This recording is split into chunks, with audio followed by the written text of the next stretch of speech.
Hello everybody and welcome to tonight's coverage of the YesterYear Racing League.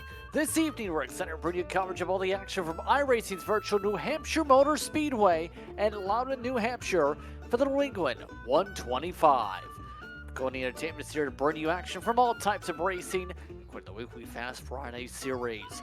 No matter what you're racing, we can bring the action to life. My name's Justin Prince, alongside Brandon Laster. Noah Rampel is working the controls as our producer tonight. The YesterYear Racing League is a unique one when it comes to iRacing, as it seeks to emulate historical races for the 1990 wheel and modified and smart tours. This race and all races throughout the season are identical to real-world events that have occurred, and we'll be bringing you bits of history once again throughout tonight's broadcast. Tonight, we're emulating the 1990 Sunoco Winston 125, won by Mike McLaughlin. After 125 laps of racing, he went on to win the Busch Series race right afterwards. Braden, some of the top modified drivers in all of iRacing, once again gearing up tonight. What should we expect here when it comes to New Hampshire and the Magic Mile? Yeah, we're in one of the final stages of the series, only a handful of races left, and this is a great point opportunity for a lot of these guys. We're going big track racing. Most of the schedule I've just seen is a lot of short tracks, all under a half-mile length at that. So New Hampshire coming at just over a mile, like I mentioned, definitely brings out a different breed of driver, a different skill set, a different groove you can run, instead of just running the bottom, both literally and metaphorically. So it's going to be a fun race here tonight and see who's able to capitalize on points. Last week was a huge points run for a lot of guys. The top two guys in points had a rough go around, allowing some guys to catch up. Yes, indeed, especially with how things turned out with some of the DNFs and some of the attrition that played. That's a look at the McConey C fix standings. Apologies there. Let's take a look at how things look coming in, because Thomas Ogle, Brian Bianchi, you mentioned those two names, didn't have the greatest of runs. In fact, Thomas Ogle had a DNF in the race. Then you throw into the mix others like Lloyd Moore that keep things close. Keep in mind, Bianchi dropped out of the points lead. Ogle still has the points lead since the summer break among some of the changes entering tonight. Braden. Yeah, looking at the summer break here, basically, we took the month of June and part of July off and came back swinging here in late August. So 3 races in 3 weeks in a row, some of the more repetitive, I guess, series or races we've had here in a while. So some drivers have really benefited that Thomas Ogle, able to get the lead from Bianchi. You know, Todd Liston up 4 spots, Jewel up quite a few spots as well, and moving the top 10. There's the point standings right now as they run. See Brian Bianchi unable to capitalize on Thomas Ogle's worst run of the season so far.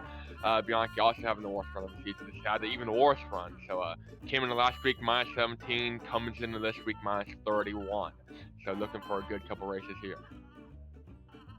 And we'll have to see how things fare out here tonight. Keep in mind, Ryan Pittman picked up his second win of the season last time out. He still has to gain another 100 plus points if he wants to be able to truly get himself into the conversation for this season. But tonight's race here at New Hampshire is an intriguing one to talk about, Braden, because it's been described in the past almost like a super speedway race with the way these cars can race here. It could be packed together here with the high speeds these drivers carry. Everyone we've seen speeds 120, 130, even maybe a little bit more miles an hour. But I don't want to say, like you mentioned, it's not a super speedway necessarily, but draft kind of comes into play here more so than other tracks we go to all season long. So qualifying is going to show some great moments, and she was able to capitalize the most as far as single car speed. But again, a pack here. I mean, we're looking at one of the biggest fields of the night. 24 cars entered. It's going to be a big question of how many are able to lead. Ogle deep in the field right now based on the qualified run, though 12. He's still on his second lap. He's picked up half a second. Brian Bianchi is at the top of the board.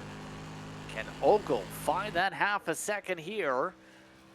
Keep in mind, in qualifying so far, there has been pickup on the second lap. Let's see, Thomas Ogle, second best.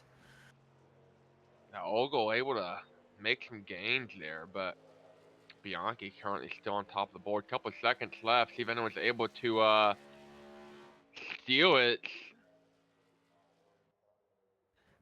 No changes, it looks like, at the very end of the session. Tom Ogle, mind you, is the favorite based on Hubble, the AI system. It projects Ogle over Hoyle and Lloyd Moore today. Bianchi, the pole sitter, projected fourth.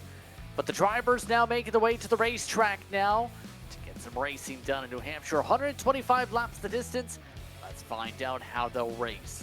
Bianchi and Ogle are on your front row tonight. About a tenth of a second, nearly a difference on the pole. Then it's the Moores of Lloyd and Donnie. Start in row 2. Row 3, Brian Johnson, Eric Stout makes a start from 6. Jeffrey Loudon starts off alongside last week's race winner, Ryan Pittman. Rex Hoyle in one of the Culpepper's machines. He'll start alongside Gavin Adams for your top 10. And Kenneth D. Allen, they've making his debut tonight. Haven't seen him too much this season. They're in 11th. Todd Liston, he's found some success lately. Mentioned him moving in the top 10 of points there. East Club, Joshua Buckley there in 13th. Thomas Hilbert in 14th. Torrance Childs there in 15th. Lil Jewel there in 16th. Bruce Pearson 17th. Chris Hazlett, last driver to take a time. 6 drivers elected to not take a time, including Jerry Isaacs, John Hastings, Rory Collins, Mark Fish, Alan Wallmaker, and Stephen Hilbert. Towards the back of the field, we'll see how things fare out for those looking to catch up here. But the rest of the field itself getting set to go. Your keys to victory tonight. I really like Brian Bianchi's strategy to qualify on the pole. He normally doesn't set a time at all. Normally starts in the back after last week's mishap. Maybe he decided starting up front would be better. So I really like Bianchi's odds of starting up front there and keeping it clean. The best way to do that is stay in front of everyone. So I gotta go with Bianchi. If he's able to keep it clean, keep it in the line, and keep it green, I think he's got a good shot. Happy to have you with us for coverage of yesteryear. 125 as the Culpepper's machine of Bianchi controls the field inside. Thomas Ogle controls it outside. Green flag is out. We're underway from New Hampshire.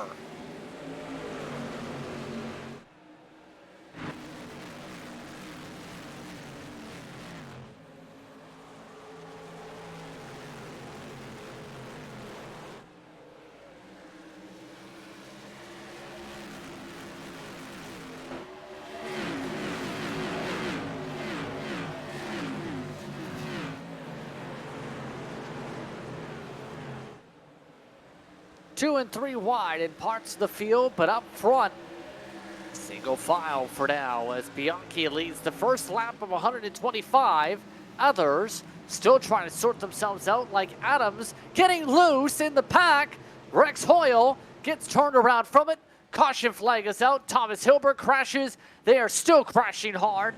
Lil Jewel loses a tire into turn 2. Yeah, big hit there for Thomas Hilbert. Joshua Buckley also involved. Pace car or pace truck rolling out. Buckley missing the whole right front, spindle, A-arm, and more. We didn't get to talk about it too much in the pre-race show. Fast pairs don't exist here in the YesterYear Racing League. It didn't exist in 1990. They don't exist in 2024. So watching it on board here, we saw the bump there by Adams, get a little scrolling at that point. Oh, hard hit there to Joshua Buckley in the 013. See the right front kind of having its own spaz session. A couple others hard in the wall there.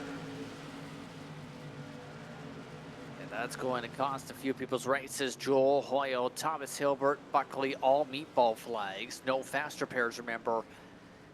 Yeah, Joel took a very hard hit that lost him the axle immediately. That Rex Hoyle took a pretty hefty door shot, looks like, by Joel. Joel actually got airborne a little bit. Missing a tire, got door shot as well by Pearson riding on board. Oh, man. That's Joshua Buckley. See how quick you think can go array here. I mean, they're open wheel cars, so the suspension components are very vulnerable, unlike a normal stock car. There's not really a body to absorb anything. See the initial bump, the contact, and at that point, multiple hard hits on the outside wall. Spoiler alert, it does not move. In the words of Joshua Buckley over the radio just now, it's racing, it happens.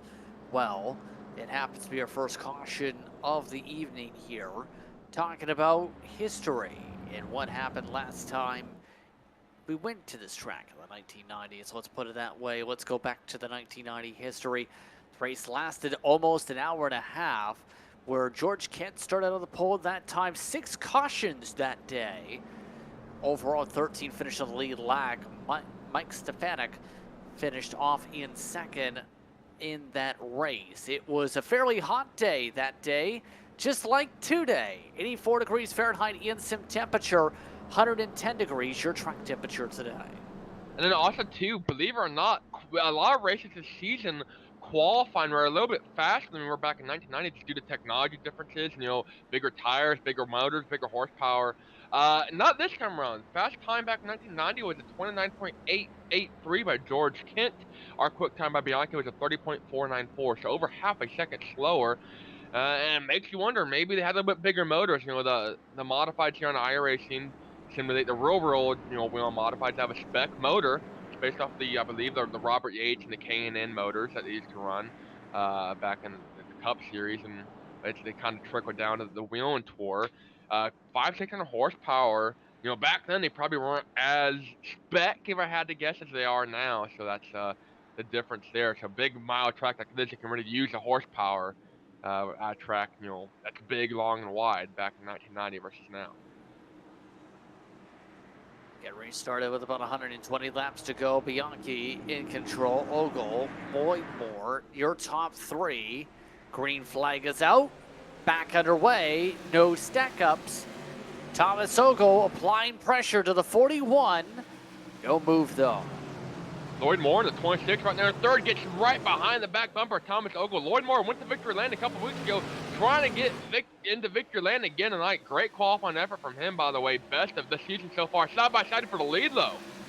Ogle getting the run down the back straight away. Bianchi loses the lead, and Bianchi getting massively loose. Way up the racetrack, opening up the door for second. And here comes Lloyd Moore. Just talked about him trying to get second now from Bianchi. Thomas Ogle, though, your points leader, trying to extend that battle over Bianchi and others, and leads the field off of turn 2.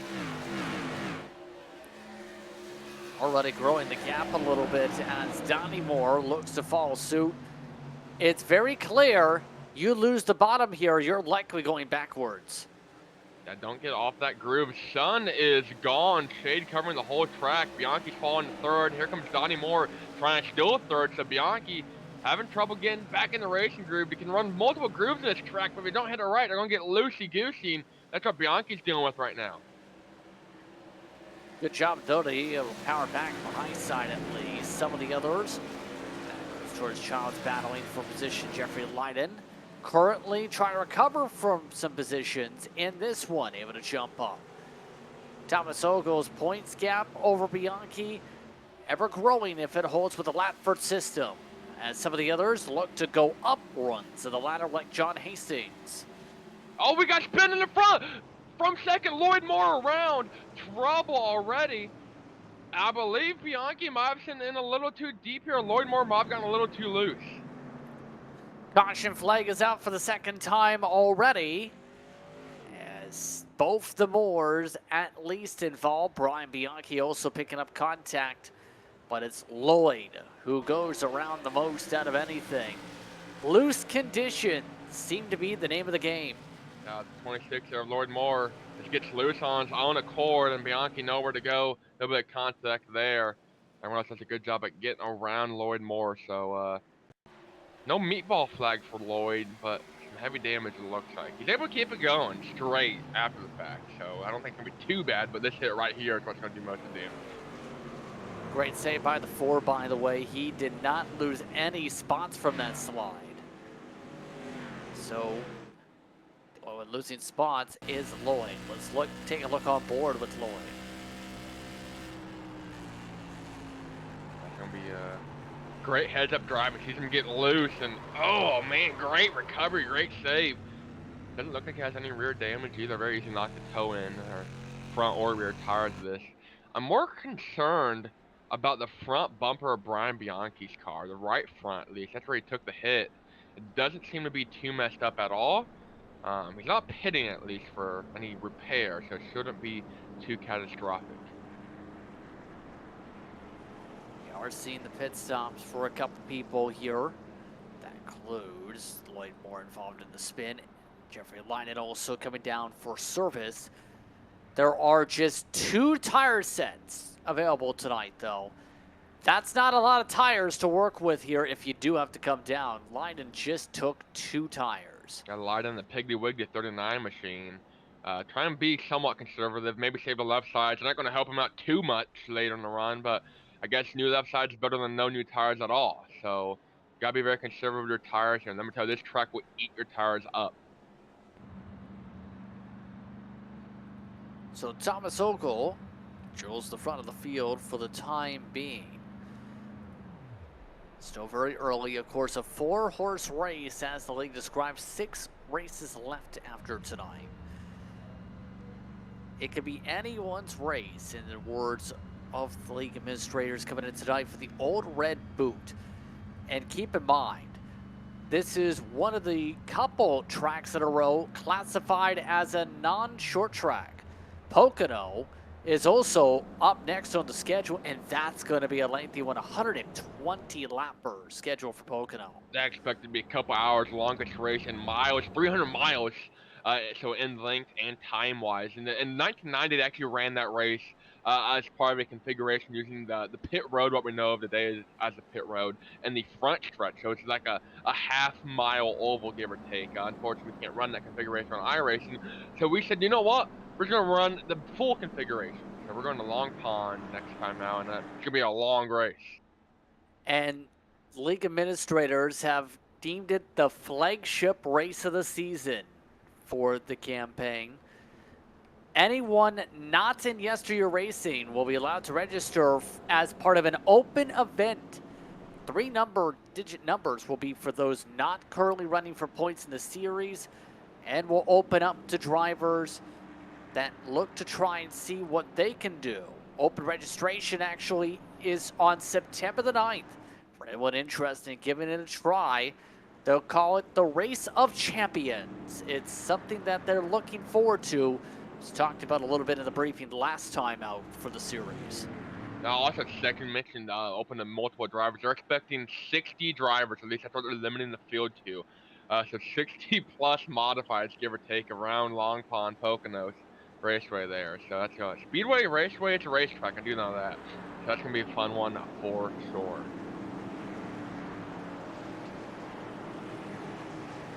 So we get set again. 112 to go at the stripe. Ogle has led the majority now so far. Green flag, green flag. Will Bianchi get a run to make a pass back? Not this time, but look at that.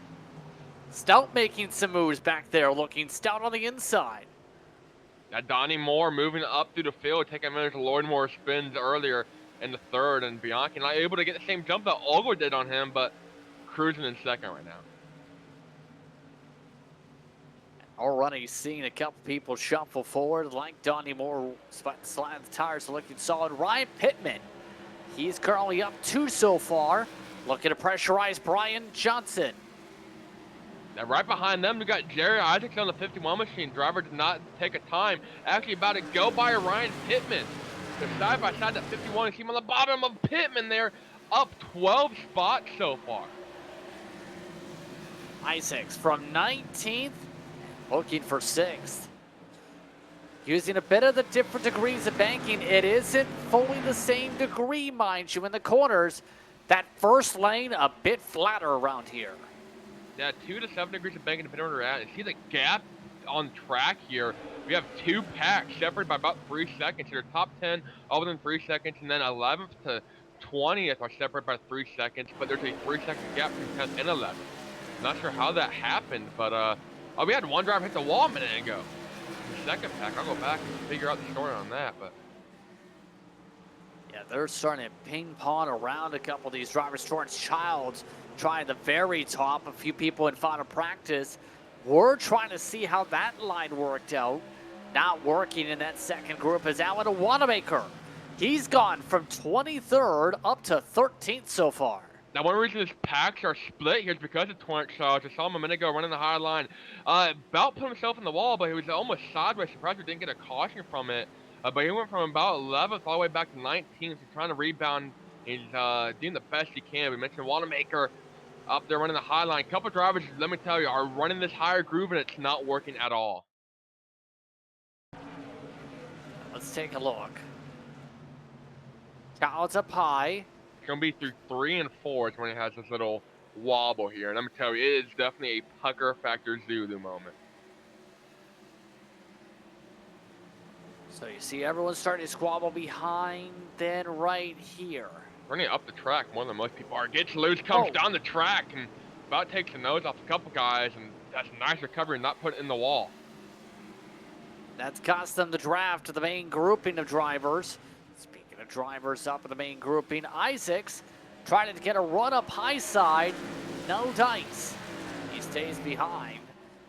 It's been great car control for the 51 to be able to slice and dice his way through the pack. It takes a lot of precision with this package. Yeah, most drivers are loosey-goosey. Same with Isaac, but he's able to take advantage of it, get a great drive off. He's loose when he wants to be, so able to have some great car control here and get through the corner a lot better than everyone else. See the gap he builds on, or he's able to close on Brian Johnson there. So that's why I think he's able to make up a ton of spots, a ton of time. Battle for the lead starting to heat up too. Brian Bianchi right on the back bumper of the Ogle now. Just trying to size him up. That's all you can really say. The top four, in fact, are all on top of each other. Stout from Six Rings Racing, the caboose of this pack right now. All these drivers running in the 30.5s, only a tenth of a second to fall off in the early going. Off definitely going to be the name of the game, and we mentioned those are 2 sets of tires. They're going to have to take care of them. You see the Robert H. Racing motor icon there on the board of Bianchi's hood. So I believe that that's what most of these cars are running under the hood, is the Robert H. motor, spec motor. Also the same motor they use in the now ARCA Menard series, ARCA East, ARCA West, which is what the Busch North and South series, and West and East and all that was back in 1990, when Mike McLaughlin won the race that took place after the modified race. He won both the Busch North race and the Whelen modified race. So what the race he won was Busch North, is now ARCA East. Not easy to win back-to-back races. Two different types of cars, to say the very least. But hey, some people are very much able to do it like magic shoes. Now, at this point, it's pretty clear it's going to be hard to pass as the runs go on here. We've seen already how much clean air has played a bit of a factor, it seems, this run. How do you set things up? It can't be as simple as what we've seen on cold tires at the start of the race. I mean, we saw, Jerry Isaacs able to play the looseness of his car to his advantage better than other drivers. You see battle back here for 17th, battle now in the top 10 for Pearson and Liston going at it. They've fallen off the lead pack as well a little bit. But you gotta get a run, you gotta use the draft as much as you can, and you gotta just hope they get loose in the corner, able to get the nose underneath them. Other than that, I mean, you can pull out the chrome horns, but when we're going over 100 miles an hour through the corners, one bump upsets the car too much, you're gonna be spinning them out. Definitely don't want to make contact here with this racetrack. Looking from the back, Pearson trying to run up high side. Just get that diamond on down. Just can't get to the line he's looking for, though. Keeps sliding up on quarter exit. Now you got Todd Liston right on the back bumper. A little bit of bumper draft there. 137 miles an hour into the corner for Bruce Pearson on used tires at that. Caution out. I believe it's back in the pack. It is. We got Jennifer Loudon, the Piggly Wiggly machine. A couple others around as well. The 52 of Hilbert. So this was the battle for 16th and 17th gone wrong. Someone has indeed lost the back end and indeed lost their car for contact, that collecting the 39. Hilbert, the cause. Watch here. Hilbert, that blue 52 gets loose, comes down right in front of Jeffrey Loudon, the Piggly Wiggly machine, and well, that little piggy went to the grocery store and it didn't come back. Hard contact to the front of the car, and that's going to give a meatball flag. Not for Hilbert, though. And Hilbert lost a lap from this incident. And no lucky dogs, no wave around here. You got to get their laps back the hard way. But Loudon's going to get airborne, and there's about a 10-foot portion without any rubber or any safer barrier, and Loudon's going to find it right there. You can go back and see the point of contact with the wall that destroys his left front. You see the left front dragging in the ground at that point. I mean, it is broke beyond all repair. On Yeah. board with Loudon. And just nothing you can do when someone just loses it down the track and uses you as a safety brake. That's literally a 10, 15-foot portion of wall where there's no safer barrier or tire barrier, where it's a soft wall where it won't hurt you as bad, just knock your toe in and make it harder to drive, not knock you out of the race. And Loudon says, man, I'm going to hit that part that is the hardest part of the wall to hit. And that crumples up some Nerf bars for Hilbert as well. So that will see more drivers having to come down for significant repairs. Of note, out of the race, Lowell Jewell and Joshua Buckley has stayed in the pit lane for the meatball flags. Hoyle is in the same boat. Thomas Hilbert is back in the race. Jeffrey Loudon taking time. Hazelip is currently in the pit road. Lloyd Moore is currently in the pit road too, taking damage repair, it looks like, from his slide. So, under 100 laps to go. Thomas Ogle still behind the pace car. We have an extra pace lap because of those a lap down and not getting meatball flags being served. Hence why we're still under the pace laps. Yeah, Thomas Hilbert definitely needs some points because Lowell Jewell's early exit here, he came into this race, Hilbert came into this race about 20, 30 points behind Lowell Jewell, who's 8th. Brian Johnson separates from Johnson currently in the 5th spot. So that battle there in the 8th, 9th, 10th positions, all definitely tight battles. And Lowell Jewell is a driver that's made up 6 spots in the last couple races. And this performance here tonight definitely gonna hurt him. Currently on track to not be the last. He's just currently 2nd to last. He's on the same lap as Joshua Buckley, who's still in pit road, getting damage fixed. So Buckley might be able to get back on track and move the Jewell down to the last place finisher. Jerry Isaacs did duck down to pit road, by the way, amongst those who came down for service. Also coming in for service, Mark Fish. Ryan Pittman also took service this caution period, as a couple others still coming down to complete service as we get ready for the restart here. Already seen strategy come into play here. Not a lot of fall off yet on those tires. We'll see if there's going to be a difference here. Remember, the cold tires, very slippery to start. Yeah, some guys definitely prefer running on an old set the majority of the race because cold tires are so much more difficult to drive on. So watching Jerry Isaac on those fresh right sides is going to be fun. Watching him move up through the field one more time. But Thomas Ogle, the man in command here. Getting ready for the restart here. Again, happy with this here at McConey Entertainment. Coming up to 96 to go. A much slower start. Ogle keeping them boxed up and bunched up. No one able to get it onside yet, but everyone got almost accordioned.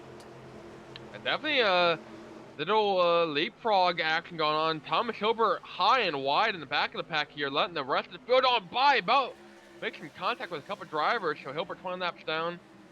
We've mentioned this league in 1990 racing style, so that means you're lapped, you restart where you were out on track, not your position. Right now, everyone stays in the choo-choo train, though. So take a look at some of the squabbling towards the back. 62, that's Rory Collins. Trying to make up some ground on the 5 of Torrance Childs. Childs with a squeeze. Both these drivers had a fair share of incidents. Rory Collins had a rough start. Got moved out of the groove on the initial start and went from 21st to almost last. So up 7 spots. It's not so a rebound for him and Childs, who had the incident at the start of the last restart. All about 5-6 seconds now behind the leader. They've lost touch the main pack, by the way. This has to be a little bit frustrating for those on the strategy. Ryan Pittman is stuck here. Yeah, I don't know if they're just losing the pack because they're just not confident or not as confident in the grip, the car. They're not pushing as hard. They're just not getting the draft, or if this is single file restarts are causing such a big accordion effect. They're not able to make up time. But I mean, see the gap is 3 seconds from 12th to 13th already. Looking up the front, meanwhile, the top 4 seem to be the class of the field so far. Every run so far, they've just about broken away, and they're just about breaking away from Johnson this run. I think it's just a big part of the draft. Looking back and watching these restarts, is they're having one little checkup at the front of the second Oh, pack, and that's got trouble! them fall back. Oh no! Bruce Pearson spinning off in the grass. A second joins him for the ring with the caution, and Gavin Adams. And we're back under caution. Keep an eye spinning. Both of these are single car spins. Well, not Adams, but Pearson. Just once again, we talked about cold tires and fresh tires. I'm not sure what Pearson was on, but he's getting some grass action. I know that. Pearson on old tires. Jimmy single car spin, and Adams gets driven through from behind, trying to check up. So driver behind him, that's the 81 of Kenneth D. Allen, just doesn't see the checkup happening. Here's John Hastings. Hastings doesn't see it happen either, and about gets damage on both sides. Able to drive through it though. These cars are very difficult to see over the breather. I know that sounds very stupid for those watching at home, but if you haven't driven them on the platform before, the breather is a very tall and abnormally placed breather. So it's very difficult to see anything past the center line, kind of offset to the right, kind of where that wreck happened for Hastings and a couple others like Allen. So I can understand maybe not initially checking up because, you know, it's definitely in a blind spot there. And we already have drivers trying to save fuel a bit here. Going to be interesting on fuel strategy in theory for tonight as well. If it comes down to it, if you end up getting to a spot where drivers don't want to be in the pack. Jerry Isaacs, for reference, and Ryan Pittman, 10th and 11th is where they'll restart here after pitting last caution. Yeah, Jerry Isaacs definitely up one of our best movers through the field dealing with traffic. He didn't qualify. That's where I started in the back. He was up inside almost the top 5. Came down pit road, restarted I think 15th or 16th, and already up to 10th. Now to give credit to that 51 machine, Hubble did seem to like him for a top 10 at least, because the potential in closing laps, especially with him being able to have experience in tactical approaches to the races. So far, he showed some good tactical force to get through the pack here tonight, to be able to slice and dice. Outside of the other drivers to keep an eye on for those projections, by the way, John Hastings is still in the top 10. Also, fair amount of experience on the racetrack and the league scene, and that seems to be helping him right now. Yeah, we saw the excitement from his front bumper last time by, able to nearly avoid that wreck and keep his top 10 run alive so far. So Hastings, definitely one of the biggest movers and one to watch here in the later portions of this race. I'm sure he's excited to hope he's able to lead pack this time. Wall positions gained for Hastings. That's a good sign for him with the lights on top of the iRacing pace car. 89 laps to go. And so far it's been a bit of a slow burner, so to speak, in terms of the lap pace for those curious.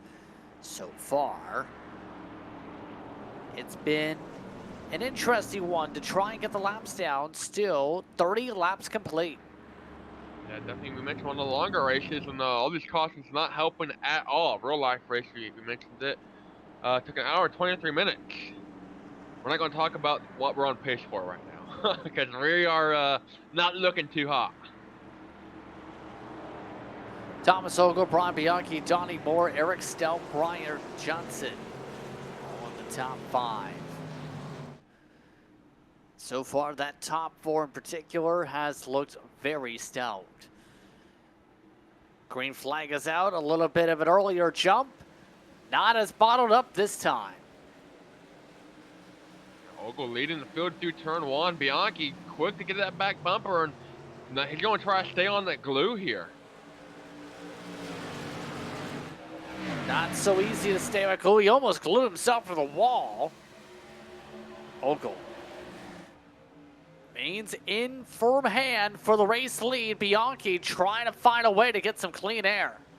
Isaac's already trying to move inside the top 10 deeper, side by side back there with Hastings.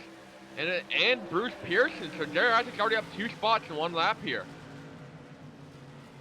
Isaacs making the outside work to do so too. Great job up from the 3rd line. Now he lines up behind Pearson. That's going to drop kick 32 on back as he lets drivers go. Yeah, Jerry Isaacs came into the night as a not a championship contender by any means. He's missed a couple races and he's actually dropped a couple spots. So it's his first race back in a while. But looking to get back inside the top 10, this one right here would definitely help him do so. Absolutely would right now. Pearson, remember, had the slide earlier on. Now we'll see how Isaac sizes him up. This is now difference on strategy. Isaac's the first on the fresher tires from the last caution flag pit stop cycle he took. He's to the inside and now trying to use nearly the Nerf bar. Yeah, about doors Pearson there in the 22 grain machine. About sends him up the track. Isaac's going to use the bottom line this time, gets by him with no problem. Here comes Timothy Allen trying to follow him through. Timothy Allen, who's been running around the 11th spot, give or take much of the way. Now he jumps up to the 8th position. Highest points he's been so far here tonight. Not a great run so far for Ryan Pittman since his pit stop call. Pittman seems to be stuck in this group. Yeah, looking at Jerry Isaac, back at Richmond, the last big track we went to, Isaac was on pole and finished 4th there, so Isaac seems to be a fan of the big tracks. Maybe he realized starting on pole wasn't the game plan, had to work his way through the field, and that's how he could win one, so trying to win one here from the back of the pack, and doing a great job so far. They are losing ground, this group is. Todd Liston is the head of this pack. This is Group 2 with 96 trying to find a way around the 87. Liston up 6. And Liston trying to make sure he doesn't lose the tires this time. Yeah, remember, Isaac has one less set than most, or at least one less right side pair of tires than most of the guys in the top 10, as most of them have yet to pit. So Isaac might have to play the conservative game. Doesn't look like he's trying to. He's hard on the charge here. And you mentioned new tires hurt you. They take a long time to get warmed up and a long time to get to the optimal grip level. Fall off doesn't really seem to be huge, as Thomas Ogle last time by turned a lap only 5/600ths off his pole time. Oh, a bit of a slow up. Something happening involving Brian Johnson and Donnie Moore. That's caused the whole pack to discombobulate up front for a second. Isaacs passes 2 in 1 corner. Johnson gets loose. Oh, close calls there. Isaac's trying to take advantage as most he can, and he's now caught up to the back bumper of Donnie Moore, who's fallen off the lead pack. So Jerry Isaac's trying to get into the 4th spot here. Got a replay. Oh. That's a good way Donnie to slow Moore? up. That was Donnie Moore in the floor machine, and that's why he lost about a second or so in the lap. It caused a huge stack up, and Jerry Isaac's trying to gain the most out of it. And he's doing a great job at it. Battle for the lead, though, definitely heating up. Bianchi within a 10th or so of Ogle now. It's back to about 2/10 on the pylon, but you're right. It seems some of the drivers starting to compress a bit. With these clouds, this seems to be where some people start losing grip. Seen it so far, these drivers, we're starting to see it a bit for the leaders. That track up to 107 degrees Fahrenheit. Gotta watch as the cloud coverage comes and goes. Let me tell you, it has come and go quite a bit this race. I mean, we've seen it full cover the whole track, 1 lap, and then completely be gone for the next 5. Johnson, meanwhile, lead on the rears. Ogle seems to be just trying to hold on. Seems a little bit more tighter, if anything, compared to Bianchi. Definitely tire conservation name of the game here. Thomas Ogle, we got 1 spot in the grass off of turn 2. Thomas Hazlip. Chris Hayes, I apologize. Too many Thomases. Thomas, Todd. Got a lot of Torrances, Let's take a look at why he went around. He probably saw Bojangles outside the track. I was like, ooh, chicken, and around he went. Good job to be able to not loop it around there, though, as now the battles are on 2 seconds back of the leaders. Isaacs wants to get around more, just can't find a way around yet. Eric Stout in that third doing a good job of separating or able to keep the lead pack separated from this battle here. Fourth, Donnie Moore, Jerry Isaacs, and Kenneth Allen. A couple guys here having a good, and one of our longer runs of the race. Doing good, maximizing momentum. Isaacs a little bit loose inside of Moore, able to keep the spot Moore is. And Isaac's going to have to try a different line this time. Just trying to reset. And that seems to be the trouble spot. Right now, Isaac's better corner exit, though, able to get a good diamond line on Donnie Moore. Yeah, great exit off turn 2 for Isaacs, going down the back straightaway, down into turn 3, side by side. Best chance Isaacs had at Donnie Moore this entire run. Both drivers loose, both drivers still loose. Moore gets really loose, Nerf bars touching, a little bit of contact off of turn 4, still side by side. Back to the inside. Isaacs trying to force a slide for Moore. He sticks the line, sticks the landing for the pass. Jerry Isaacs is now up to a race-high 4th. Not for good effort, though, from Donnie Moore. He tries to go on the send again. Can't make it work inside. That rear's not sticking at all for the 4 machine. Donnie Moore falls back to 5th. Here comes Kenneth Allen now trying to pick off Donnie Moore as well, riding on board with Allen. Trying to back up the corners right now. Kenneth Allen right now having a lot of counter steer out of these corners. Definitely going to be interesting to watch how drivers are able to manage this this tile where lap traffic about to come into play for leaders. They've caught up to the 93 Chris Hazlip, who saw had that spin a little bit ago, and he's mentioned how hard it is to get a lap back here in the YesterYear Racing League, and Hazlip is going to let them go by here.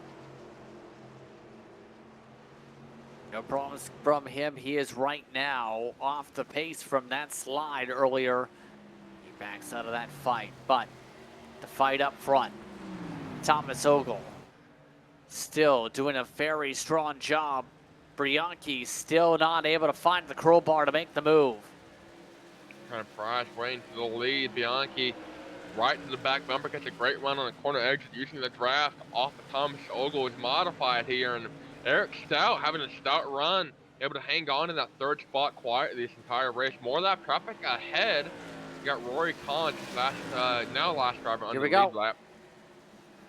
Bianchi wants to go, finds a way, makes it pay. To the race lead, Brian Bianchi. Led some earlier in this race and back to the lead once again. Lap 55, lap 54, gave it to Brian Bianchi. The lap traffic now, Rory Collins not going high like Hazlip did. They're going to have to work their way around him. Lap traffic, not a great spot to reach him. Eric Stout going to lose a bit of ground with the lap traffic. Everyone else able to recover pretty solidly from the corner exit reaching. And, of course, not the fault of the lap car when you reach them. You obviously don't want to reach them for corner exit because it can compromise that corner so much. And we saw how much it really hurt Ogle and Stout. They're going into turn 3, especially Stout. He had to run in more of a tighter line, and he had a great entry, but he lost him on the exit. We got one stopped. That's going to be a yellow. Roy Collins, who just went a lap down, was stopped on the bottom of the racetrack and brought out a caution. He's parked. He's gone in the garage. So he went one lap down, and he called it, went to the garage, and oh, man. Yeah, that's not going to be a popular one. Pollins stays on what is considered racing surface because that's the road course portion of New Hampshire. And so that means that still counts as being on the pavement. Now, that road course opened in 1991, a year after the track did, and still being used here in 2024 by Rory Collins, since no one told him, I guess, run the oval layout tonight. That's not going to be a popular caution for some. Not at all. Looking at the back part of the field, we mentioned Stephen Hilbert was on the same lap as Louis Jewell, both drivers DNF. Hilbert got back out, ran a couple laps, got around Louis Jewell, made up a couple points. As pit stops though for everyone, and Hilbert sticking it in the garage. Same with Thomas and Stephen Hilbert both parked it. As here comes the field for some fresh rubber, including Jerry Isaacs going to use his last set here probably. No, just fuel for Jerry Isaacs. So no right side for Isaacs. Okay, a little bit late on the jack there. Couple drivers staying out though. Thomas Ogle having issues with the pit stalls. Lloyd Moore stayed out. He's one taking the wave. Mark Fish staying out. Jeffrey Loudon not even taking the wave. Race down pit road.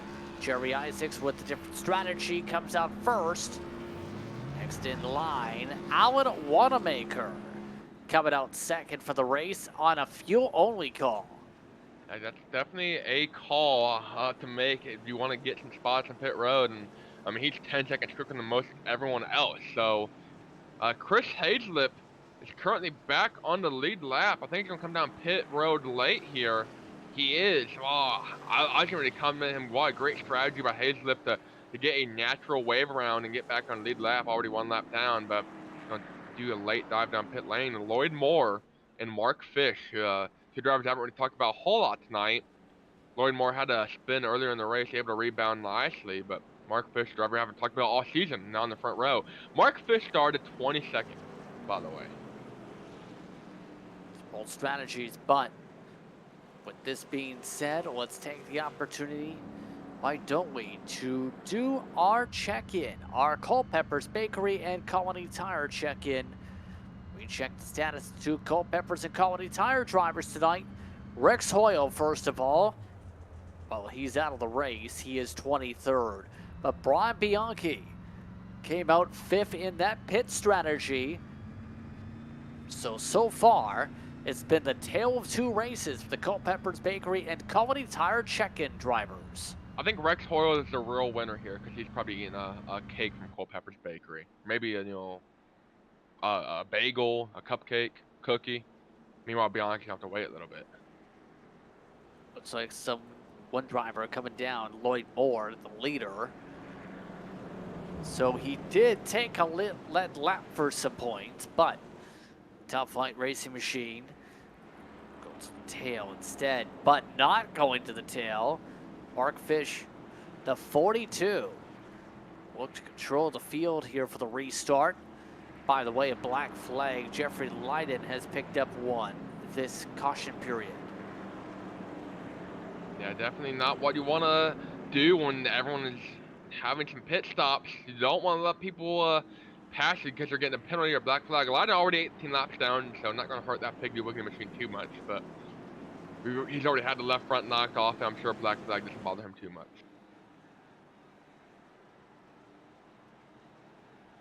So again, we'll regroup. Mark Fish in control for the first time. 42, followed by Isaacs and Wanamaker. Bianchi behind from the race lead previous. Lloyd Moore, Ryan Pittman. Thomas Ogle back in 9th as they get defensive for 3rd. Mark Fish only 4 starts on the season and first lap's led here. But not for long. Here comes Jerry Isaacs to the lead on the outside. Opening up the door for Isaacs. Isaacs to the race lead for the first time tonight. Bianchi zips by Wanamaker to get to 3rd. Ryan Pittman, he gets blocked by a wobbling Wanamaker. Battle for 2nd. Bianchi around Mark Fish. Fish not putting up too much of a battle. Not putting out any bait for these drivers to go catch. Eric Stout around Fish as well now. Or at least trying to wobble by Stout. Wanamaker on the bottom. On a wobbling Stout, able to wobble his way to the outside. Ryan Pittman looks to follow the open door. Lunges hard all the way up to the 4th groove. Able to get himself around that 42. Car spin! Stout slides into the 42 of Fish. Contact for the caution. Well, that's definitely a Stout way to end the race. Abrupt stop into the inside wall. I don't think the race is over for the 12 or the 42, but it's definitely going to hurt him. So the cup machine going around. Just a little bit too hard pushing. Eric Stout there in the 12, a red and yellow machine, and 42 is Mark Fish. And It's unfortunate. Nope, or wrong place, wrong time for Fish, and Eric Stout just trying to get up through the field. Stays on the lead lap, does a good job at that. No meatball flag either, so should be able to come down and, you know, make a couple adjustments if he can. What really sucks is he's going to flat spot, or have a flat spot on that brand new set tire. It's a great record win for a Wanamaker there. That brings us back into the caution flag. Bianchi didn't waste time to get his spots back, though. Give him huge credit. How's this going to play out now with him and Isaacs? Remember, Isaacs on old rubber, on one side of the car at least. Bianchi, he took the 20-second pit stop variety during the caution flag period, so a bit of a different strategy for the 41. Yeah, Bianchi there, cruising in second. Pittman in the 08, we talked about him a little bit tonight, up there in third. Wanamaker there in fourth. Kenneth Allen in fifth. But the man, the myth, the legend, he didn't need to qualify. He's still in the lead. Jerry Isaac in that 51, which we talked about him all night. I think, minus a race-ending wreck or, you know, a wacky strategy, this is his race to lose at this point. Let's take a very quick break. When we come back, the restart. Coming at 61 to go here on Maconey Entertainment. When you want to be the best, you can't settle for the rest. For anything on iRacing, there's just one name you need, Maconey. With the launch of Maconey Entertainment and Maconey Competizone alongside Maconey Setup Shop, we now provide the best of the best in setups, paint schemes, coaching, broadcasting, and event organization. With cars across all 4 license classes, we have what you need to hit the track with confidence. Grab a subscription and save money while going fast at MaconeySetupShop.com/subscriptions. And remember, at Maconey Setup Shop, there are setups, but your victories.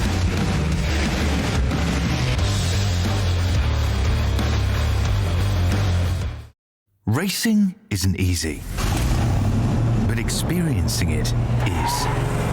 iRacing puts you in the driver's seat with the industry's leading sim racing game. Drive on laser scan replicas of the greatest racing circuits from around the world. Go head-to-head against other drivers chosen by skill-based matchmaking to ensure competitive racing at every level. Compete across all your favorite series. In officially licensed cars, engineered to deliver the most accurate driving experience possible.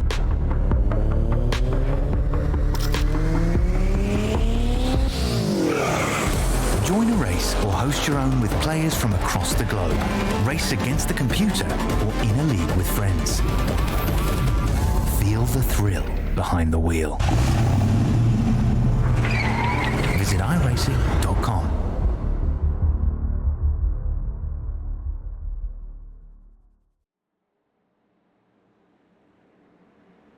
Welcome back to New Hampshire, where Isaacs leads just past halfway in the race. Bianchi, Pittman, Wanamaker, and Allen, your top 5 with him. Justin Prince alongside Braden Laster, Nolan Rampo, our producer. So far, we've had 6 caution flags. We're at the rear world mark on the caution meter.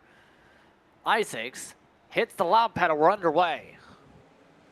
Yeah, Isaac with the man to beat here, restarting from the lead. Bianchi right there in line behind him, but they're 2-3 wide in the middle of the pack here. A lot of tire spin back there. That jetted out Donnie Moore and a couple others. It looked like Bruce Pearson mightily loose. Gavin Adams getting boxed in. That's allowed John Hastings to take advantage. Hastings trying to move up through the field after an earlier incident and doing a good job as well. Pearson as well in the 22 machine. He's got Gavin Adams in the 30 right behind him. Meanwhile, battle up front. They're still squabbling up towards the front of the field. Thomas Ogle wants his spots back. He's up in the top 5. Thomas Ogle, man on the move here. But Jerry Isaac has been the man on the move all race. He's not going to move up at all right now after taking the lead through that pit stop cycle and getting around Mark Fish. Fish still on track actually after that incident. Same with Eric Stout. So both drivers on the lead lap as well. Trouble in the back, it's a 4 machine. Donnie Moore down pit road after an incident here. Not sure what caused that. Black flag. Trouble for the man who was running second and third almost all night. Curious where he picked up the black flag. There is an incident limit in this series of 13 before you have to serve it. It's either that or from the restart itself. Donnie Moore has had to come down to serve the black flag and has left the car. Yeah, he might just be calling it here. He's currently 10 seconds into this pit stop, so I haven't seen any jack or anything. Car goes up on the jacks now. So this is definitely a cost-worthy mistake here for Donnie Moore. No waving runs, no lucky dogs. You've mentioned it time and time again. So any laps he loses here, he's going to have to get back the hard way, which is going to be pretty hard at this point in the race. Coming up to 55 to go, looking at some of the air battles in the pack. Todd Liston trying to wrap the top for a moment. He stays behind Hastings, though, just trying different lines, it looks like. Not want to use the bottom. Yeah, Isaac able to hang on to the lead, though, running the top lane. So Hastings maybe needs to look at, see what these guys in front are doing, able to make it work. And the Shadow, once again, out on track. Track temperature down 103, 104 degrees. So it drops pretty quickly when the cloud coverage is there. When there's not, it's up to about 107, 108, even 110 I've seen. So this cloud coverage is huge. It shuffled a fair bit as the nights progressed, yes. Right now, we're seeing a lot of people shuffling through this field. Todd Liston, no place to take the run this time. Hastings at 32, though, trying to make a move on Alan Wanamaker, and he's got Liston right behind him. So all these drivers eager to make a move on one another, see who does it first. Liston pops out for a second, looks to go low, thinks better of it. Stays right there in the ninth spot, and a deep shin by Hastings. Deep send by Stout, especially two on Pearson. Just about shuffling him out of the way on the good hee-ho on the move. Battle for second, starting to heat up here between Brian Bianchi and Ryan Pittman. And we talked about Pittman struggling early on. Well, his struggles seem to have gone to the wayside. He is where he needs to be. And back out on track in turn 1 and 2. Temperature still continues to fall a little bit. Pittman, though, in that 08, riding on board the Chevrolet powered modified, and got the chameleon sunglasses on board, and he's looking nice and cool right now through the sunglasses, trying to chase down Brian Bianchi here. It seems as though the third car in line in these packs like this, it's so hard to make the move from third unless you got a tire advantage so far tonight. Then you really see the sun really starting to come out now. So going to start loosening these cars up through the corner. Jared Isaac seems to benefit the most when the track goes loose. Coverage still in 3 and 4. Eric Stout to the end. Might have been a mispick, but we'll see. No, Eric Stout coming down pit lane here. Black flag for him. And more drivers picking up black flags. Not sure. That might have been. I believe he may have clipped Gavin Adams. He did. Yeah, that might put him in the incident limit. Yeah. Oh, more trouble. Oh, trouble. Trouble. Wanamaker goes around from 7th. And another caution flies. We're past the rear world limit. A second driver had a spin too. Hastings right there behind Wanamaker, so I wonder if there's a bit of contact when Wanamaker spun here. And Hastings has a meatball flag, broken axle. Yeah, this is going to be pretty self-explanatory, isn't it? Hastings in the 32 right there, Wanamaker in the red car. And Hastings contacted hard in the outside wall. A couple drivers heads up driving. I believe that's Childs and Hadeslip getting around Hastings, and that destroyed the right front and many other parts right on board here with Hastings. It's going to be a crazy hit.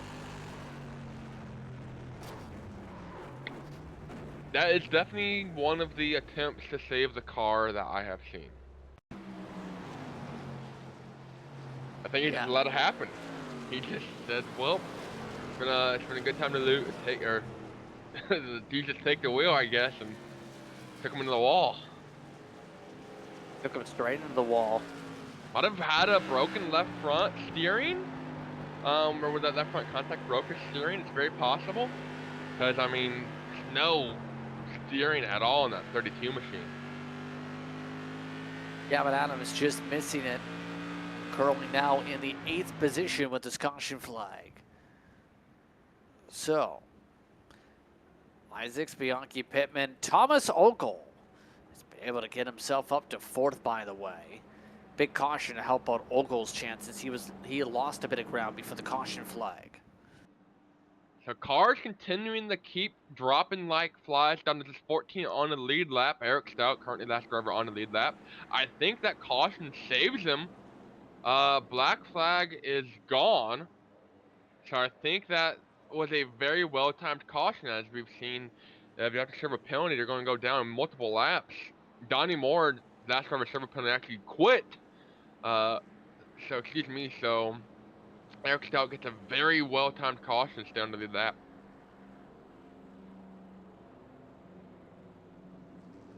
So, Light still on top of the iRacing pace car as a result of those trying to get sorted on their laps. How does this now play out is the question. We're looking at 45-ish to go when we get back racing. And it doesn't seem like things are even set in stone. Leader's got an advantage, yes, Braden. But so far, it's just got that feeling where there's a lot of attrition and a lot of those cautions allowing open opportunities for those on different strats. Yeah, different strats, definitely different ones to watch. 7 cautions, you mentioned multiple cautions, multiple strategies. And I believe Isaac is out of right side tires at this point. He's got left side you can put on. I really don't know how much it'll help him, but I think he's content with staying in the lead with, 46 to go this time by here. He's been the man to beat on, new rubber, old rubber, hot track, cold track all race. So I think this is Isaac's race to lose, as he's looking for what I believe is his first win of the season. Lights are out. Going at 45 to go. Wanamaker does stay on the lead lap despite the spin. Markfish is amongst those still on the lead lap as well of note. So, I'll ask you this right now. Who's your pick at this point of the race? We're coming up to the home stretch. It's hard to bet against Jerry Isaac at this point. We mentioned Bianchi had the pole in the pre-race show. It's hard to go against him. He's right there in second, but it's going to be hard to get around Jerry Isaac. He's navigated through traffic this entire race and knows how to play the dirty air game if he needs to.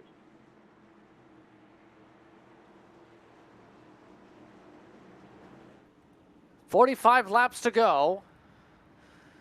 Isaacs, Bianchi, Pittman, Ogle, Allen, your top 5. Clouds really starting to settle over the racetrack. Green flag is out, back it away.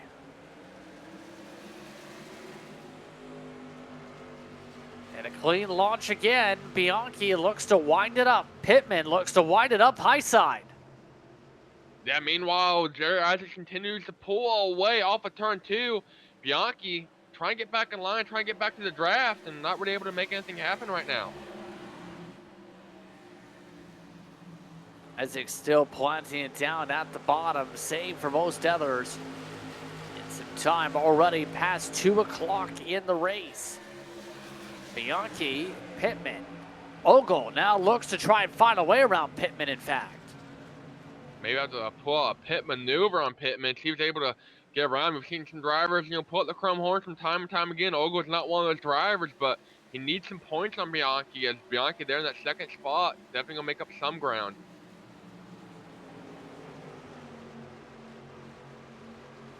Just trying to use the lights, all the different lines, Pittman especially. Ogle trying to take a poke. Yeah, Pittman running way high and wide, doing it reggae style, not able to hang on though side by side. Ogle goes to the bottom, gets the run off the corner, still side by side, and Pittman able to get a slightly better run going into turn 3. Seems like Ogle, more fresher tires right now, trying to utilize them to his advantage. Pittman not liking the top that line. He gets a little bit squirrely this time. Ogle for third, takes it. Yeah, Ogle definitely trying to make the most of this restart. Battle for the lead. Bianchi right in the back bumper, stuck like glue onto Jerry Isaac. Hits the run. Thinks about going inside, thinks better of it. Going through 3 and 4. So far, it's Bianchi still in second, but he is super close right now. They're all super close right now, but Ogle's the quickest out of the three in front. He wants his lead back. Bianchi wants the lead himself. Gets a better cut. Big checkup from Isaacs. You got 3 cars under a blanket. Ogle, Bianchi, Isaacs all try and get by Isaacs. Bianchi's had the best shot of it. Side by side here, going into turn 3. Expect a deep dive by Bianchi. Here it is. Ogle the diamond as well. Isaacs loses grip, loses the lead. Ogle takes away second.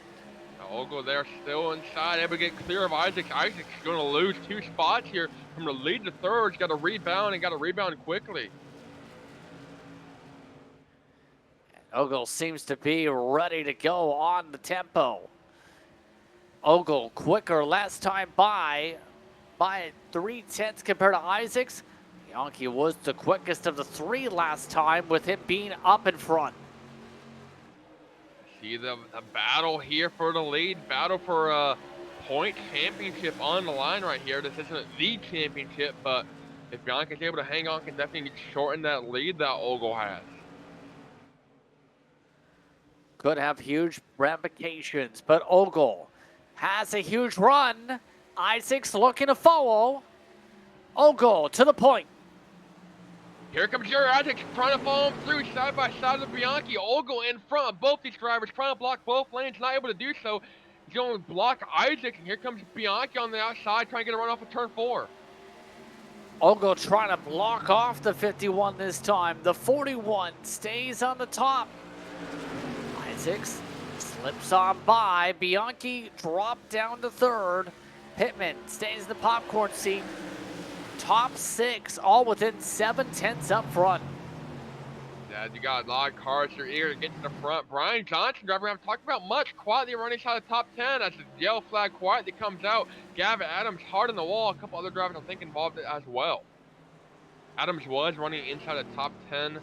Had an interesting night, and yeah, we got a. Oh no, this is right inside the top 5 actually. Kenneth Allen also having problems. He had also been running in the top 10 much of the night, so both of them having problems. Allen had been in 5th. Not anymore. Yeah, just gets loose running higher up the track, and here comes Gavin Adams into Allen, I'm sorry. So Adams and Allen, and both drivers, some heavy damage, meatball flag, I believe, for at least Allen. That's Gavin Adams, yeah. Not meatball flag, but a checkered flag. He's going to go ahead and call this race official, call it done, and he's going to go get Culpepper's sweet tart became. Hard contact. Running on board here with Adams. See the spin up there by Allen. It's nowhere to go. Wrong place, wrong time. We mentioned that breather is very hard to see over and hard to anticipate something if you can't see it.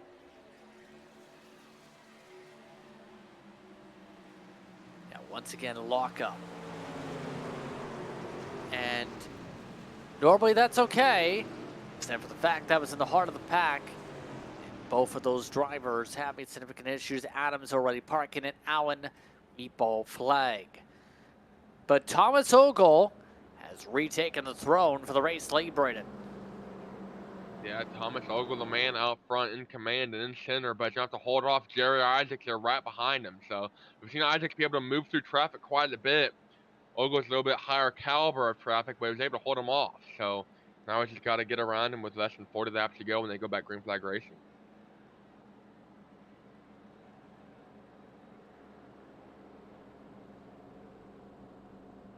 So that brings us down to Allen, able to fix the meatball flag in time to stay on the lead lap 13 in that grouping. Who's impressed you the most tonight that's been able to survive and why? Well, survival is definitely a huge part of it. Mark Fish was led a couple laps and just so limited starts there in 10th. Having a career night. Same with the Wanamaker's been running inside the top 10 for starting second to last. He's having a great night there in 9th. Bruce Pearson as well has an exciting night. Todd Liston, Brian Johnson, Ryan Pittman there in 4th, who quietly ran inside the top 5 almost all night. Bianchi had a very interesting night. But Thomas Ogle, your points leader, has won a ton of races, a ton of poles this season. Back out in front, I can't say I'm really surprised, but Jerry Isaacs. We mentioned the Hubble AI expected him to finish in the top 10. I don't think he expected him to be this competitive, and definitely I think he's turned a lot of heads. The way he's been able to move through traffic, he's restarted in the back of the pack multiple times, and multiple times we've seen him back inside the top 5. Want to go signal this time by, coming to 33 to go. We get back to racing. So far, 34 laps on the stints. Lloyd Moore coming in last time by. Be able to take service on his car from 12. Why not? So, the New England 125 continuing on throughout this one. We'll see if anyone's going to have a response for Ogle. Yeah, if anyone's going to have it, can be Bianchi or Jerry Isaacs. Ryan Pittman might be able to put something together, put together a run, but I think he's going to need a mistake out of the top 3 to do it.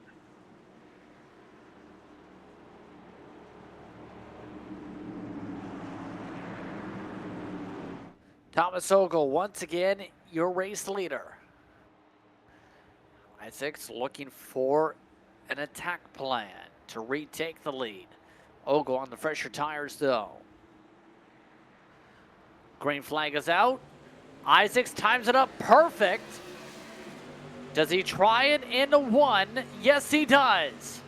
How about looking low, decides better of it than to send it deep on Olga. Bianchi right there in line. Pittman goes a little bit high and wide. Brian Johnson takes advantage to get side by side there for 4. Johnson gets shuffled a little bit. Isaacs seems to have a line down. Just can't find a way to get a tire down alongside Ogle. Bianchi looks for some tires alongside. Now running that high line definitely gives you the run on the straightaway, and that's how these guys are able to set up these passes or hang on to the spots. We saw Isaacs run the high line last restart, so it caused him to lead. A little more conservative, running the lower line this time by, but trying to get the run out of the corner. Coming to 31 laps to go. Right now, Isaacs really shipping it on Apex. That seems to be where he's gaining the most. And definitely able to get the run off using that Apex, running the diamond line a little bit, and get the draft off of Thomas Ogle. If anyone's put up a fair fight for the lead, it's been released to you right here, right now, in the most crucial part of the race with 30 laps to go next time by.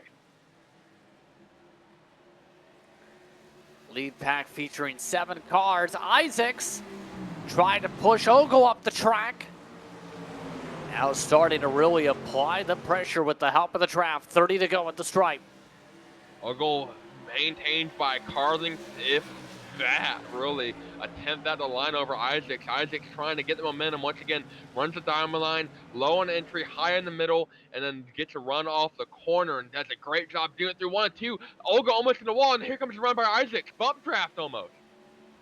Think he did. I'm shocked he didn't take the move. He had the run to do it, but thought better of it, I guess. Trying to play the late race game, maybe not give Ogle a chance to rebound. So when do you make the move if you're Isaacs, seeing as though he doesn't want to make it right now? I think if he can see a moment where he's able to get out front and pull away, because, YesterYear Racing, no lucky dog, single file restarts, no wave arounds, also no green white checkered. So here comes the battle for second. Bianchi with a huge run off of turn 2, side by side. Isaacs gets loose running the high line. He's going to lose second here. Here comes Ryan Pittman for third. That outside not working on 2 tires today. Bianchi tries to drive away. Pittman tries to drive alongside Isaacs. Has to let him have it as he drifts up the track. Brian Johnson trying to steal 4th now from Isaacs as well. Jerry Isaacs falling big time here in the last lap and a half. I don't think he's taken left side this entire race, so that's something to think about. Done some old left side rubber, it's definitely starting to show. Isaacs really losing the grip on those tires now. Running as high as the race lead, he gets moved back to 6th. Less than 30 laps to go. That's going to be very difficult to get back now. Bianchi is up to 2nd, though. He needs to close up 4/10 to get to Ogle. There's only a handful of races left to make up points, and let me tell you, if you can get around Ogle and knock 5, 6, 7, 8, 9, 10 points off a race, we can definitely get that point lead from him, but he got to start doing it right here, right now. We can't wait till, you know, 2 races to go. So Bianchi needs his spot. Ogle starting to try and break up draft. Well, how much does the snake factor in? He's been starting to try it now, it looks like. Yeah, looking at the difference from first to second, it's about 5 points. They have 5 bonus points for leading a lap and 5 points for the most laps led. These two have been pretty even all night long, so it's going to come down to the final 25 laps to who can get the most laps led point or bonus, but I think that's going to be a huge 5 bonus points in the championship. By the way, Stout's recovered to 4th position now. Right back where he was in the main pack before things started to discombobulate for his race. Isaacs, at the very least, trying to battle for a top 5, taking the line away from Johnson. I think he got stuck on the outside. That's why he fell back so hard there for those lap and a half, 2 laps there. When you get stuck on the outside here with these worn-out tires, it's not a fun time at all. I see Todd Listener as well, able to hang on to the lead pack this time in that red and black 87. A little bit of blue in the back bumper as well, so doing a good job. And lap traffic about to start playing a picture. Kenneth Allen, last car on the lead lap. A little bit off the pace and be in the picture in the next lap or so. Ogle starting to push up the racetrack too. 23 laps to go. More snake moves from Ogle. Bianchi seems to be gaining more than losing anytime Ogle tries to break draft. We got the drone camera here. I've seen him crash it every time as Ogle about crashing himself in the wall. So lap traffic, they're going to be able to get the draft off of Allen in the next straightaway here. Side by side, here comes Ryan Pittman out of nowhere. Pittman wants to take away second. That's what Thomas Ogle wants to see. Pittman up to P2. And it just, oh, that's a squeeze for Bianchi into the wall.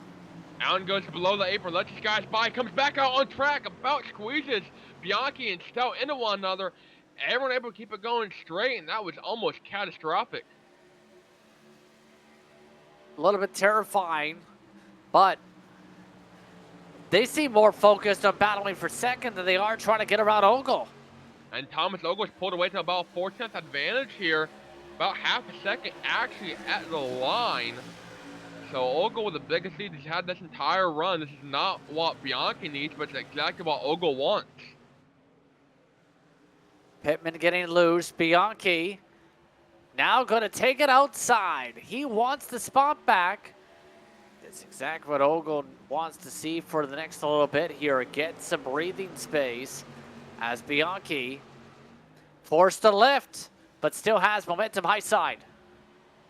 Yeah, battle for second, heating up 4 drivers under one blanket. Bianchi and Stout on the outside, Pittman and Isaac on the bottom, side by side like our pack race in Daytona. All drivers able to keep it clean and green. Now that inside line started to lose momentum with Pittman. Stout trying to make the same style of move. Pittman really starting to drift around with less than 20 laps to go.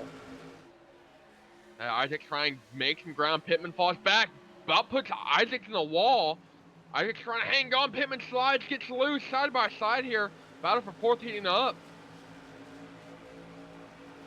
Isaacs outside, inside, Pittman. And Isaacs able to clear, takes the outside just in case, but Pittman's tires just don't seem to be there.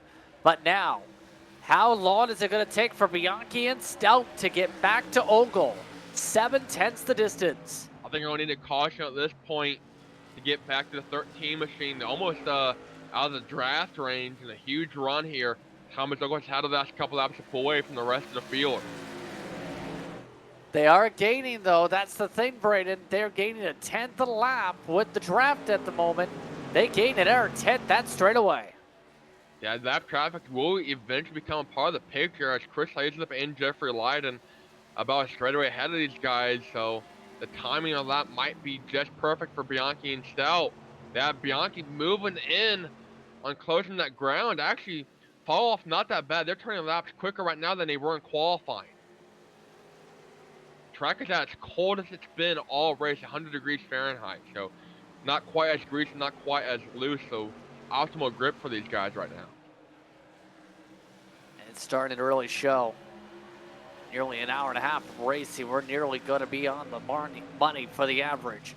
But Bianchi, now within that half a second range, he's starting to ditch Stout.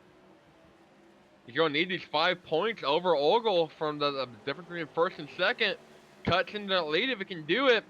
Came in the night well under 30 points. Ogle a little bit loose now. Ogle with tires are starting to fade. That's allowed Bianchi Stout to catch up here. Shame was you got 6 drivers all on one big train here down the front straightaway. All drivers all within a second of one another. 15 laps to go. When do they make the move? Remember, it is like a plate race when it comes to here. Stricter plates were a talking point when the Night Series went here back in the late 2010s on the sim with these cars.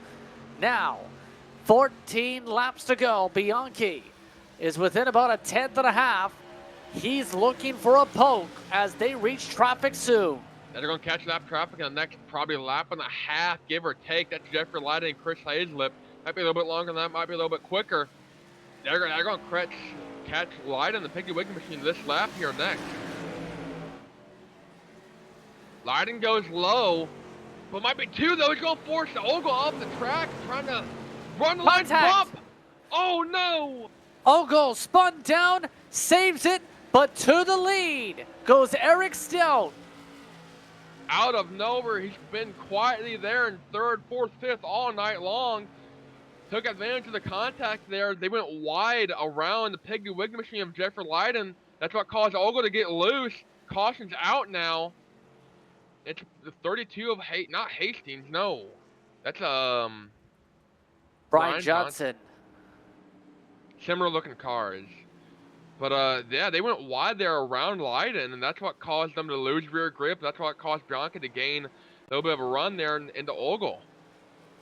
So there's a contact for the lead. Loudon also with damage, and Wanton on the right behind him. I think they're still trying to get around Loudon at this point. 27 machine, and it's going to be the 08 of Ryan Pittman. Yeah, just gets way out of the groove to avoid Loudon and Pittman, and he's going to lose it on his own here. The higher up you go, here's on Wallmaker. Spins as well to avoid, doesn't hit anything. But the higher up you go, the less grip there is, and that's exactly why we saw the initial contact for the lead. That's what caused Ogle to fall back all the way to 6th. Bianchi maintained 2nd, and out of nowhere, Eric Stout is leading this thing with going to be less than 10 laps to go when this green flag comes back out. And that was not possibly what Stout wanted to see. It's the best position for Stout this race. Some apologies over the radio from Bianchi to Thomas Ogle, obviously.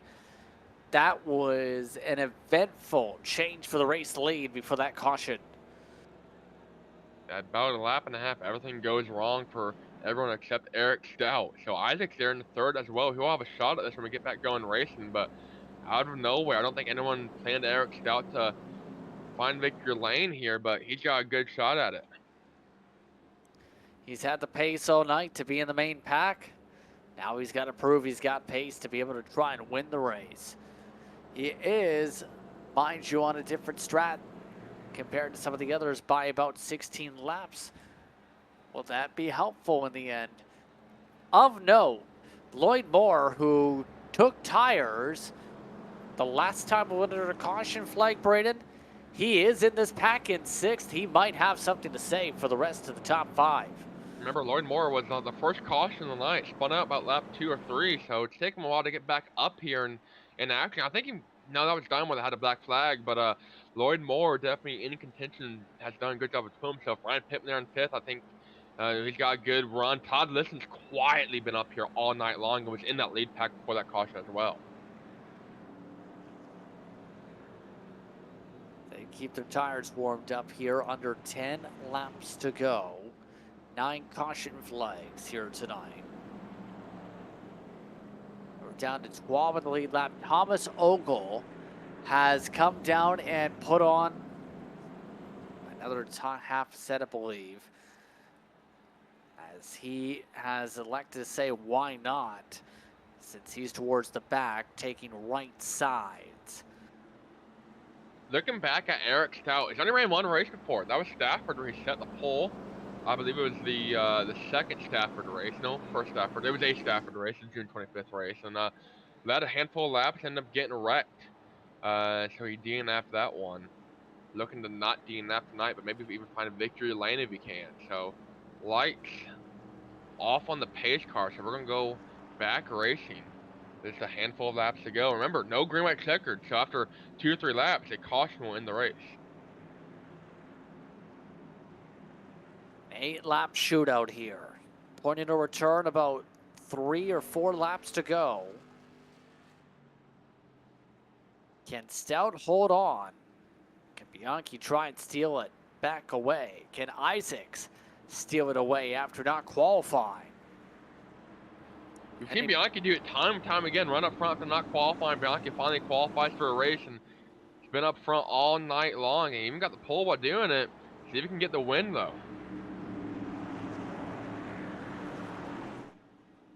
Here we go.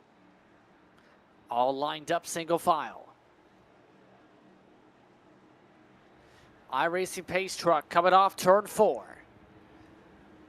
6 Reigns Racing Machine of Stout takes the green flag. Down to 8 laps to go. Bianchi looks to line it up as Isaacs per second. Here comes Jerry Isaacs making a move on Bianchi. Bianchi needs these points. He needs them bad. He's going to get loose, though. He's going to spin out. Down to the inside. Bianchi in the grass. No caution. We stay green. Stout now has a small buffer. Isaacs up to second. As they ran, Bianchi would have gotten the point lead from Ogle all the way back in 12th. But he's going to fall all the way down to 13th or 12th now. As Ogle moves through, straight they're going to away. wreck. Pittman. He slides down into Wanamaker. Caution flag is out. Wanamaker upside down. They are still crashing into Wanamaker. Torrent Childs and the 5 involved, the 42 of Mark Fish involved as well, still wrecking a little bit, trying to get going, and Wanamaker's going to have to get a tow and some help here. Sitting there dangling like a cow. We have a disqualification. Jeffrey Loudon incident points from that crash. And that's going to set up a restart with under 5 to go. It's going to be about almost a green, white, checkered. Here's the incident here. 26 machine of Moore, and they got, oh wait, Pittman, and here comes Wanamaker to try and get on by. And everyone involved in the incident, obviously with meatball flags. Here's a look again. Yeah, Pittman and Moore, a little bit of contact. Pittman goes up on the wall, comes down the track. Here's Wanamaker trying to avoid it and gets flung like a ping pong paddle. And then Torrent Childs and Mark Fish both try to avoid it and both pick the same lane to avoid it, and unfortunately getting their own incident. So this is going to be green, white, checker territory. It might be a 3-lap shootout, maybe a little bit more, but see if we can get right on board with Allen when we get a chance.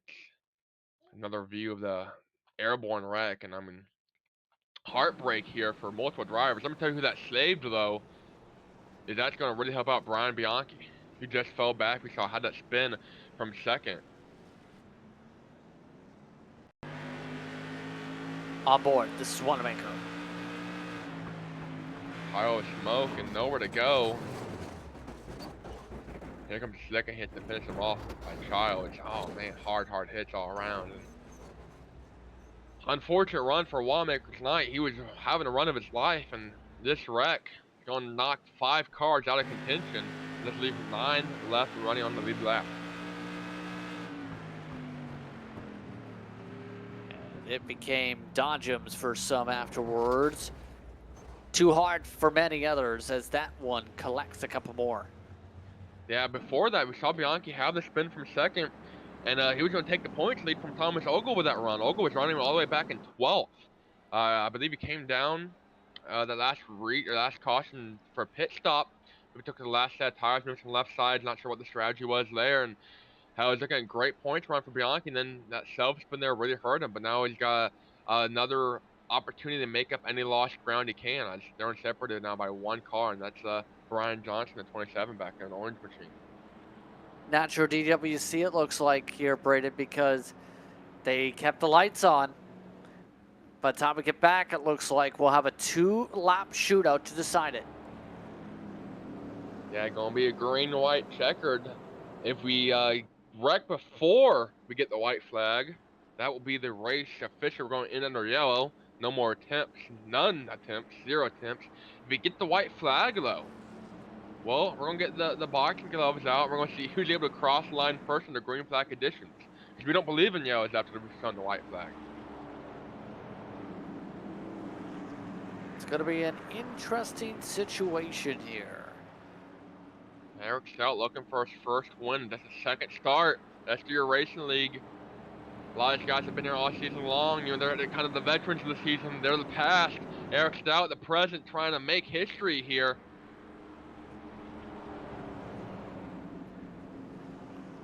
So again, to regroup, Stout, Isaacs, Liston, Lloyd Moore, Bruce Pearson, your top 5. Stout, 11 laps led. Isaacs has led 24. Liston, Pearson yet to lead. Moore, then 1 lap under caution. Who's going to win the New England 125 here? We're about to find out in interesting fashion. Now, only one other driver has won in this league in their second start, and that was Thomas Ogle, who won in his first and second start, the first 2 races of the season. Brian Bianchi won the 3rd race in his 3rd start, so Eric Stout trying to get right there in the name books, the history books of their points leaders, championship contenders. He was able to hold off Jerry Isaacs.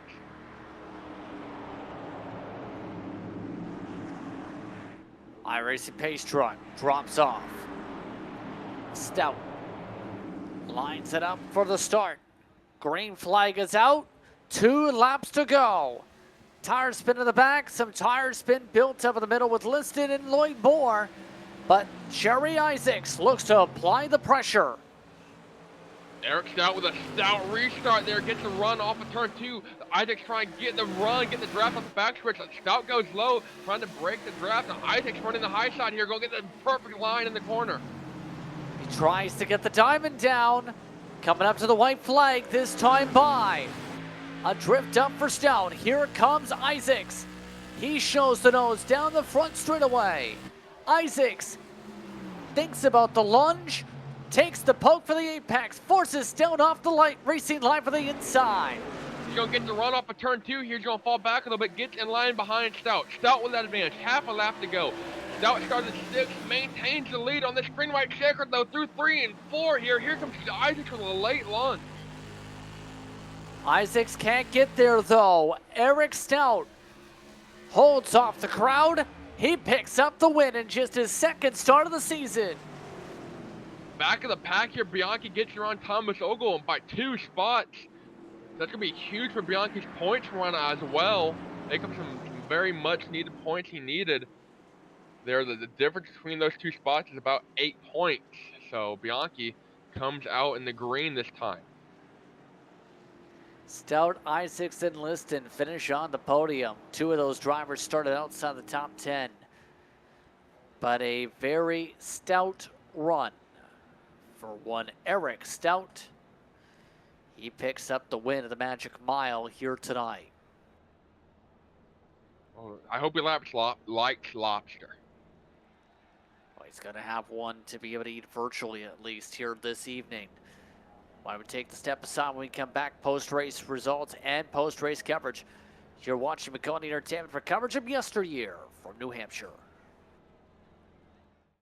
Racing isn't easy, but experiencing it is. iRacing puts you in the driver's seat with the industry's leading sim racing game. Drive on laser scan replicas of the greatest racing circuits from around the world. Go head-to-head against other drivers chosen by skill-based matchmaking to ensure competitive racing at every level. Compete across all your favorite series. In officially licensed cars, engineered to deliver the most accurate driving experience possible.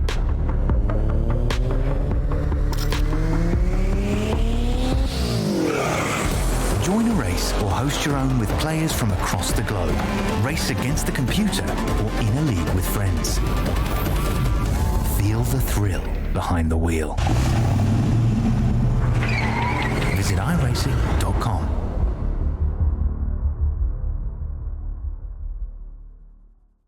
want to be the best, you can't settle for the rest. For anything on iRacing, there's just one name you need, Makoni. With the launch of Makoni Entertainment and Makoni Competizone alongside Makoni Setup Shop, we now provide the best of the best in setups, paint schemes, coaching, broadcasting, and event organization. With cars across all 4 license classes, we have what you need to hit the track with confidence. Grab a subscription and save money while going fast at MakoniSetupShop.com/subscriptions. And remember, at Makoni Setup Shop, there are setups, but your victories.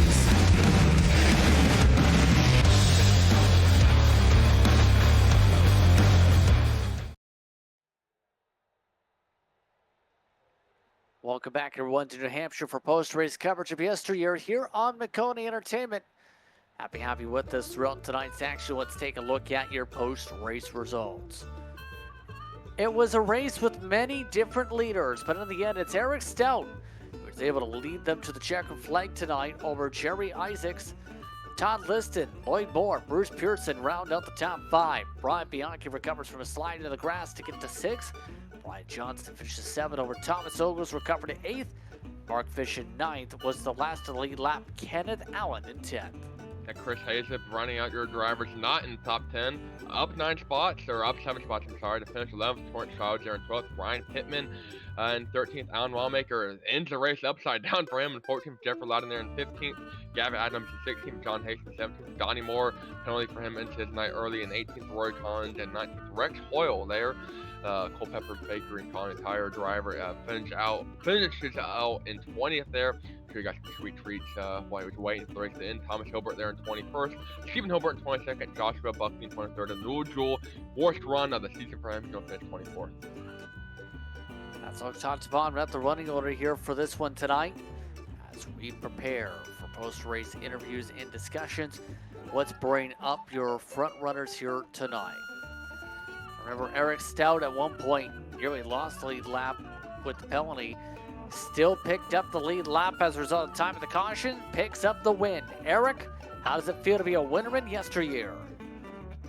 JP, pretty awesome. Was a pretty wild race. I picked up sort of a Phantom 4X early on. There was a car spun exiting lap 2, and as the field came around, I almost ran into the back of the 4 car. So by the end of the race there, I was at 16X. I actually had a pass-through penalty. So it was pretty wild, but the racing was really fun up front. I've only been able to make a couple of these. So I appreciate Alan for having me out, and I appreciate the guys, racing me clean. I tried to give everybody, as much room as I could. I certainly don't want to, intentionally mess up anyone's championship run or anything like that, but, want to come out and race hard and hopefully get a win. And this is probably my favorite combo on the service. And I think it was also only fitting that I was actually I'm actually running a Mike McLaughlin throwback who won this race back in 1990. So that's pretty rad. Very rad run here. How difficult was it to recover from not just one of the slides we've seen, but also having to come back from a black flag under green at one point? Well, I definitely lucked out there with one of the cautions. I think I was actually on pit road serving the penalty when the caution came out, so I got sucked back up to the field right away. But it was tough. Like everyone, 10, 12 cars deep is really pretty solid, and no gimmies. I had to, pull the old Loudon slide job a couple times. That's really the only way to pass around here. But yeah, it was a challenge. I felt like, I was going to be competitive in practice. I think I had a top 3 fast time. I didn't qualify great, but I knew that it was going to be a really, really long race. 125 laps around this place is incredibly long, even with the cautions, or maybe especially with the cautions. But just try to keep my nose down and be patient and basically just take the opportunities as they came. The next race is being called the Race of Champions, Pocono Full Racetrack. Your thoughts on the Race of Champions the next time out on September the 17th? That is a wild combo. I'm really intrigued to see how the car races on a track that large. I expect probably some 4 and 5 wide action and probably pretty crazy. So my hunch is everybody's probably just hoping to survive that one and then get back to some regular short track racing. Any shout you'd like to give here tonight? Yeah, want to thank Alan for putting the league on. I grew up in New England, going to Stafford and Thompson, and just love the modifieds, and I really appreciate the throwback effort that he has made. I know he's put a ton of his own resources into it. So glad I could come out and participate. Um, Want to thank we'll thank McConey Setup Shop. McConey actually does our setups for the Thursday night Red Light Racing SK Modified Series. So also give a shout out to anyone that may be interested in running the SK mods on Thursday night. Look us up, redlightracing.org. And I always give a hat tip to my wife and our dog Rosie. My wife tuned in, and yeah, I think that's it. This was a real surprise, and yeah, super happy with the outcome. Congratulations once again on the win tonight, Eric. Thanks, Justin. Eric Stout gets job done tonight. Jerry Isaacs just about got there. He's with Braden instead. Jared, you had a fun night. You were up front in the back, up front in the back, and your third podium of the season ends with you getting a second. No wins yet, but tell us about your race. Yeah, that was crazy. Started out qualifying, I spun, so I didn't get to put a time in. So started in back, and like you said, just tried to fight my way up front. And it seemed like somebody had always pushed me to the outside. I'd hit that seam, get really loose, and drop 3-4 spaces. And man, just fighting back was tough, but it was a lot of fun. Good race.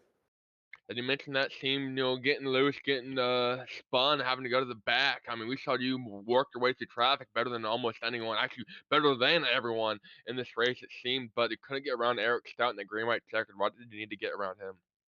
I don't know. I mean, I'd like to say fresher tires or more laps, but he was fast and I could hang with him. But I think what was it with 2 to go? I was able to get to that rear quarter on the inside, just couldn't hang it in there and keep it. So he was just better than me tonight. And then next time out, we're going to Pocono, Long Pond. How do you feel about going to the biggest and definitely the longest race of the season? I am excited about it because I have no clue what to expect. I really don't. It's going to be fun as heck.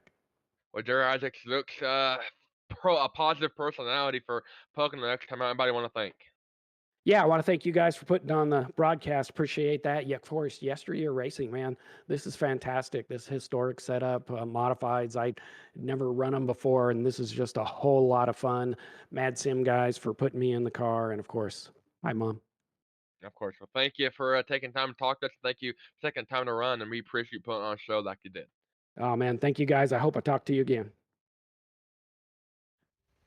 Once again, second spot going to Jerry Isaacs. Third spot going to Todd Liston this evening. Todd Liston now joins the broadcast booth. Todd, that was a lot of battling to get here. How would you describe the battle to get to this spot? I'd definitely say luck was helping me out a lot today, but it was a tough battle. The lines were pretty equal once you got into a competitive kind of tussle. Overall, how would you describe racing this combination here tonight? Oh, I enjoyed it. I come from an SK modified league, so I don't get to run these cars on such large tracks very often, and it's always fun to kind of get that different dynamic. How do you feel about Pocono next time out the full racetrack for the modifieds? Well, if this one was interesting, that one's going to be really interesting. That's going to be a very unique race. I'm excited for it. Anyone you want to give a shout out to here tonight?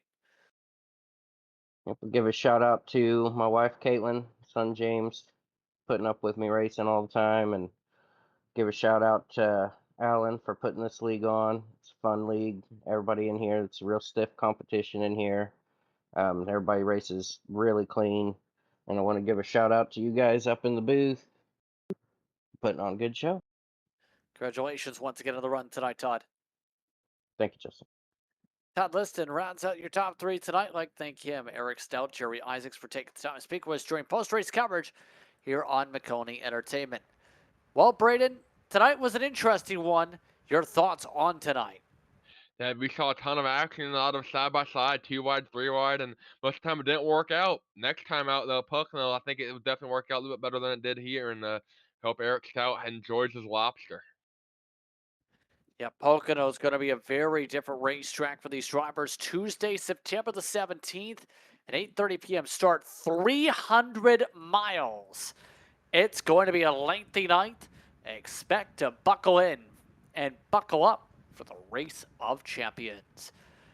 Once again, thank you to the YesterYear Racing Administrative Team, led by Alvin Wanamaker, for their work in bringing this racing league to life. Going the action tonight was myself, Justin Prince, alongside Brand Laster. Noah Rempel was producing.